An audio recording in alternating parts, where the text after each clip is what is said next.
गणेश जी के टूटे दांत की कहानी। जब महर्षि वेदव्यास महाभारत लिखने के लिए बैठे तो उन्हें एक ऐसे व्यक्ति की जरूरत थी जो उनके मुख से निकले हुए महाभारत की कहानी को लिखे।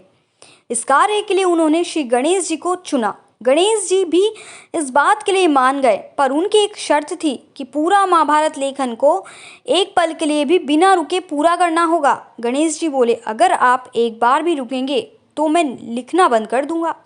महर्षि वेदव्यास ने गणेश जी की इस शर्त को मान लिया, लेकिन वेदव्यास ने गणेश जी के सामने भी एक शर्त रखा और कहा, गणेश, आप जो भी लिखोगे समझ कर ही लिखोगे। गणेश जी ने भी उनकी शर्त मान गए।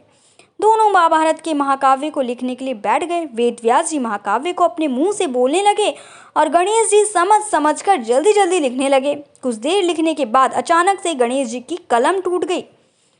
कलम महर्षि को बोलने की तेजी को संभाल ना सका। गणेश जी समझ गए कि उन्हें थोड़ा सा गर्व हो गया था और उन्होंने महर्षि की शक्ति और ज्ञान को ना समझा। उसके बाद उन्होंने धीरे से अपने एक दांत को तोड़ दिया और स्याही में डुबाकर दोबारा महाभारत की कथा लिखने लगे। जब भी वेदव्यास को थकान महसूस होता, वे एक मुश्किल सा छंद बोलते, जिसको समझने और लिखने के लिए गणेश जी को ज़्यादा समय लग जाता था और महर्षि को आराम करने का समय भी मिल जाता था। महर्षि वेदव्यास जी और गणेश जी को महाभारत लिखने में 3 वर्ष लग गए थे।